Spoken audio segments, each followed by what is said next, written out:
From the Detroit Free Press, I'm Robin Chan with today's voice briefing. It's Thursday, September 21st, 2023. From City Hall reporter Dana Afana. City officials are deeming a building in Eastern Market unsafe following a partial collapse last weekend and are rushing to demolish the longstanding building. The building at 2501 Russell Street sits in the heart of Eastern Market, housing various businesses whose owners are forced to leave their spaces behind. Preservationist Devin Anderson, who previously worked for the city's Historic District Commission, said it's odd to move forward with demolition without a structural engineer to scope out the building, considering the collapse was on the perimeter.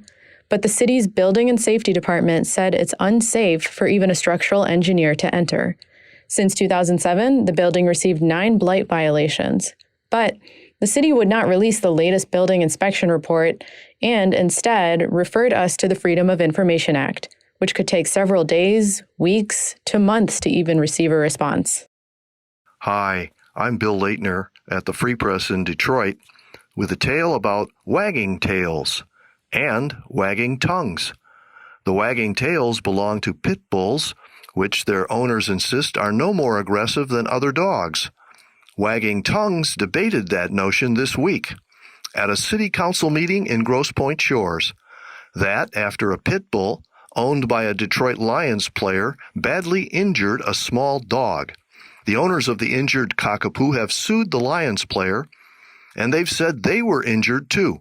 That led to city council members passing a controversial ban on pit bulls in this suburb of Detroit. Before the vote, dozens of people spoke, both for and against the ban, to learn about the pros and cons of pit bulls and about the challenge that leaders everywhere face with vicious dogs. See my story at www.freep.com. From automotive reporter Eric D. Lawrence.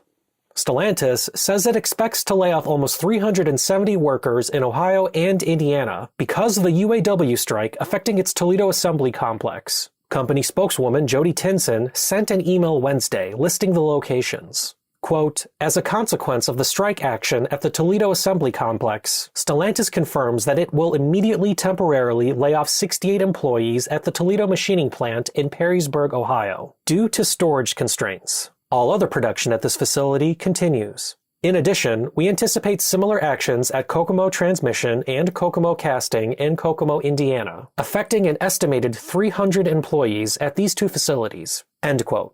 The email noted that, quote, Stellantis continues to closely monitor the impact of the UAW strike action on our manufacturing operations.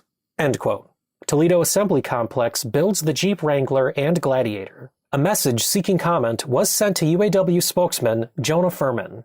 For more on this story, you can search for Eric D. Lawrence's article, Stellantis says UAW strike to cause almost 370 layoffs in Ohio, Indiana, on Freep.com. I'm Andrew Burkle with the Free Press Sports Department. It may seem as though summer just turned to fall. And to be fair, we won't officially enter the fall season until Saturday, September 23rd.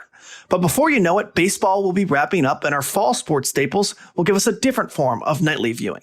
Yes, of course, we're talking about hockey and basketball. But today we're going to focus on the Red Wings, who officially start training camp on Thursday up in Traverse City. Steve Yzerman is entering his 5th season of running the Red Wings, but the team has yet to make the playoffs since he took over. Actually, the drought currently sits at 7 years, which obviously predates Yzerman.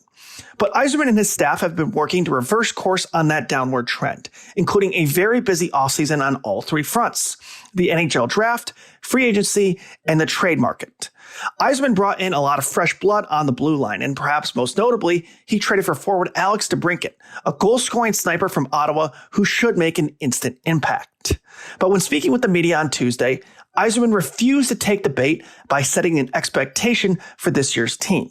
Yzerman said we'd be thrilled to make the playoffs, while adding they'll be trying to win every game, but said they won't do it at the expense of the future.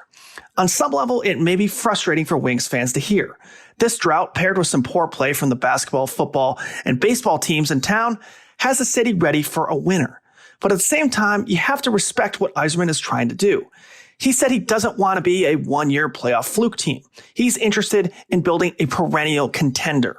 Long story short, they want to win now. The tanking is over. But don't expect the Wings to start dishing out first-round picks like they're candy. Their eye is still ultimately on the future. Find more from the Detroit Free Press by visiting freep.com. That's FREEP.com. Thanks for listening, and you'll hear more from us tomorrow.